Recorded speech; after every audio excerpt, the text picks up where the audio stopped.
కర్నూలు జిల్లాలో మరో private travels bus ప్రమాదానికి గురైంది.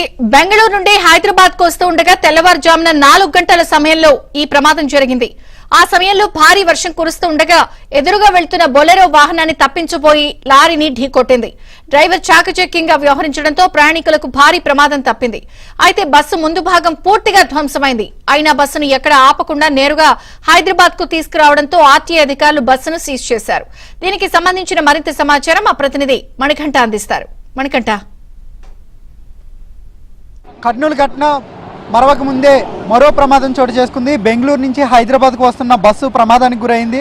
లారీని గుద్దడంతో ఎదుర భాగం పూర్తిగా కూడా ధ్వంసమైంది. ప్రస్తుతం మనం చూసుకోవచ్చు విజువల్స్లో బెంగళూరు నుంచి హైదరాబాద్ నగరానికి వస్తున్న ఈ బస్సు నిన్న ప్రమాదానికి గురైంది. అయితే ఇక్కడ అద్దం పూర్తిగా కూడా తొలగించారు. అయినప్పటికీ ఏమాత్రం ప్రయాణికులకు కొంచెం కూడా చెప్పకుండా అసలు బస్సు యాజమాన్యం ప్రమాదం గురైంది ఇలా అని చెప్పేసి చెప్పకుండా వాళ్ళంతా ఇక్కడి వరకు తీసుకొచ్చారని ప్రస్తుతం అయితే ప్రయాణికులు అయితే ఆరోపిస్తూ ఉన్నారు. ప్రస్తుతం చూసుకోవచ్చు ఆర్టీఏ అధికారులు శంషాబాద్ వద్ద తనిఖీలు చేపడుతుండగా ఈ బస్సు అయితే ఎంటర్ అయింది. ప్రస్తుతం బస్సును అయితే పోలీసులు ఆపి పూర్తిగా డాక్యుమెంట్స్ని అయితే వెరిఫై చేశారు. ప్రస్తుతం బస్సుపై కూడా కేసు నమోదు చేశారు. ఎందుకంటే బెంగళూరు నుంచి వస్తున్న బస్సు సుమారు బెంగళూరు నుంచి హైదరాబాద్కు చాలా ఎక్కువ దూరం, సుమారు 500 కిలోమీటర్ల పైన ఉంటుంది.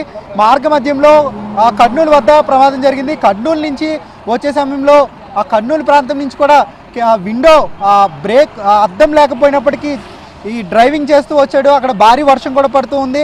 ఆ సమయంలో డ్రైవింగ్ చేసుకుంటూ వచ్చాడు. అయితే డ్రైవర్కి ఒకవేళ ఏదైనా ఇబ్బంది తలెత్తినా పెద్ద ప్రమాదం వస్తుంది. ఎందుకంటే ప్రస్తుతం పోలీసులు అయితే లోపల ఉన్నారు, ప్యాసింజర్ కూడా ఉన్నారు. ఒకసారి మాట్లాడే ప్రయత్నం చేద్దాం. అన్న, ఈ ప్రమాదం ఎక్కడ జరిగింది? అసలు మీకు ఇంటిమేషన్ ఇచ్చాడు?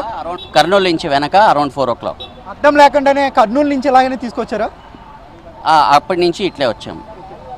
మీకు ఇంటిమేషన్ ఇచ్చారా? అంటే ప్రమాదం జరిగింది, అద్దం తొలగించే బయలుదేరుతున్నామని ఇంటిమేషన్ ఇచ్చారా? నేనే దిగి వచ్చాను, చూసాం.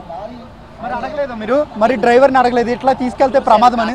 ఒక 10-15 minutes ఆగి అంతా చూసుకొని చెక్ చేసి మళ్ళీ తర్వాతే బయలుదేరింది.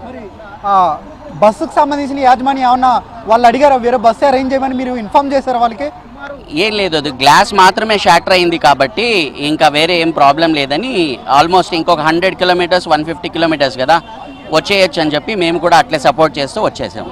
మరి డ్రైవర్కి ఏదైనా అనుకోకుండా ప్రమాదం జరిగితే, ఎందుకంటే అద్దం లేకుండా డ్రైవ్ చేయడం అనేది చాలా ఇబ్బంది, ఏదైనా అనుకోకుండా ప్రమాదం జరిగితే మరి మీకే రిస్క్ కదా? మరి అవునవును, రిస్కే, కానీ మేము కూడా చూసాము. ఎవరి దగ్గరైనా సన్ గ్లాసెస్ ఉంటే ఇచ్చి చేద్దామని చెప్పి పర్వాలేదండి, వచ్చారు, మేనేజ్ చేశారు. అప్రిషియేట్ చేయాలి ముందు వాళ్ళకి. ప్రెజెన్స్ ఆఫ్ మైండ్ అని చెప్పొచ్చు అంతే. ఎస్, బస్సుకి అద్దం లేకపోయినప్పటికీ సుమారుగా కర్నూలు నుంచి హైదరాబాద్ ఎంట్రీ వరకు కూడా ఇలానే డ్రైవర్ తీసుకొచ్చాడు. ప్రస్తుతం బస్సును అయితే పోలీసులు స్వాధీనం చేసుకున్నారు. ప్రస్తుతం బండ్లు కూడా ఆర్టీఏ కార్యాలయానికి అయితే తరలిస్తున్నారు. ఎందుకంటే చాలా ప్రమాదకరంగా ఈ డ్రైవింగ్ చేశాడని చెప్పుకోవచ్చు. ప్రస్తుతం బస్సును అయితే మరికొద్దిసేపట్లో సీజ్ చేయబోతున్నారు.